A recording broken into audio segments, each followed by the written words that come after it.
So tonight we're going to start by looking at a couple of applications from the life of Hezekiah.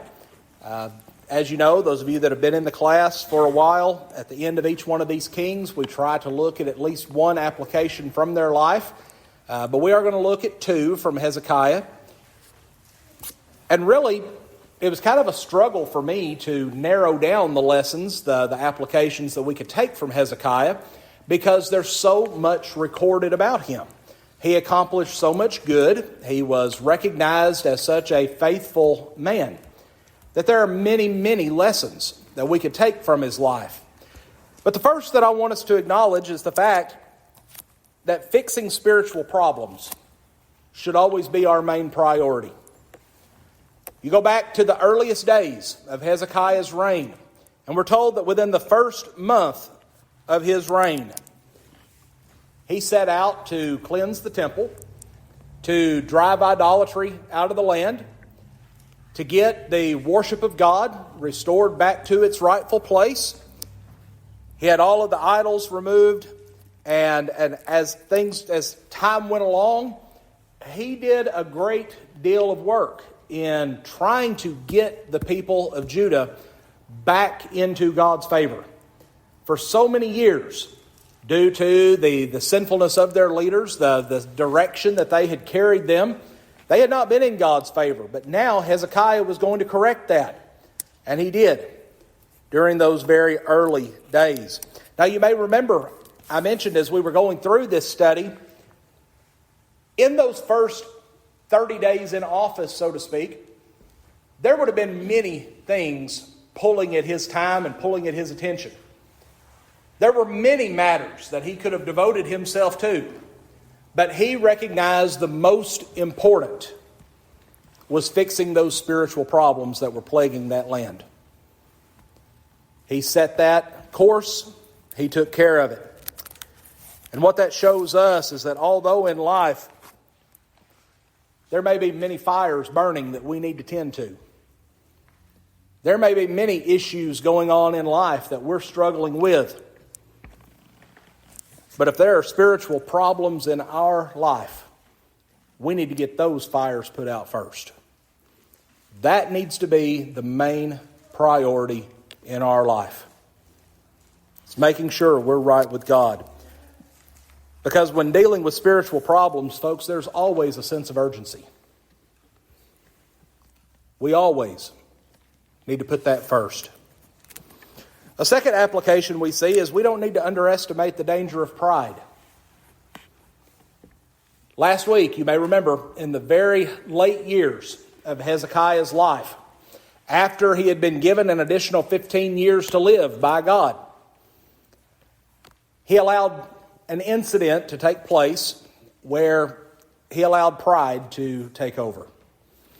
You may remember some people from Babylon, some men from Babylon came to visit him. They had heard that he was about to die, that they heard that his life had been spared, so they came to see him. Well, these individuals were essentially treated like royalty themselves. They were taken around, they were shown everything there was to see, and Hezekiah made out as if he was the one that had brought about all of that wealth and all of those blessings. He didn't give God the credit. And you may remember, prophet came to him, Isaiah came to him and asked him, well, who are these men? He said, well, they've come a long way. They've come a long way to see me, and I'm just showing them the town. Showing them how great of a country we have. And there in 2 Kings 20, verses 16 and through 18, we find where Isaiah tells him, and I'm going to paraphrase, he says, you need to be careful because the Babylonians are the ones who are going to overthrow this nation. You've let your pride so overcome you that you have welcomed in and essentially shown every square inch of your capital city to your enemies.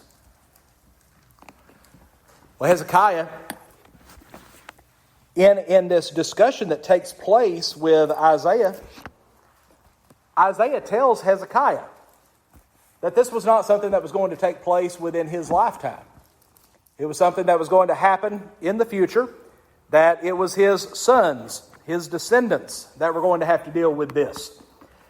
And Hezekiah's response was essentially, well, even though this is bad news, it's good news for me because it's not something I'm going to have to deal with. It's not something that's happening in my lifetime, during my reign. But nevertheless, and it's hard to understand from the reading, from the way the text is worded, exactly how this all came about. Because Hezekiah, in the process of all of this, he humbled himself. And God's wrath was no longer against him at this point. He humbled himself and recognized what he had done wrong. But what this shows us is that even though Hezekiah had been greatly blessed by God, even though everything that he had been given to him by God, his wealth, his success, his fame, he failed this test of humility. But whenever we look at his life, here we find a man who, even though he slipped up, made a mistake, the majority of what we know about this man was he was a good man. He did his best to serve God. Do good people ever make mistakes? Yes, they do. Do good people ever make mistakes that have lasting effects? Yes. But as we see with Hezekiah, even when we make those big mistakes, we can still humble ourselves and come back to God.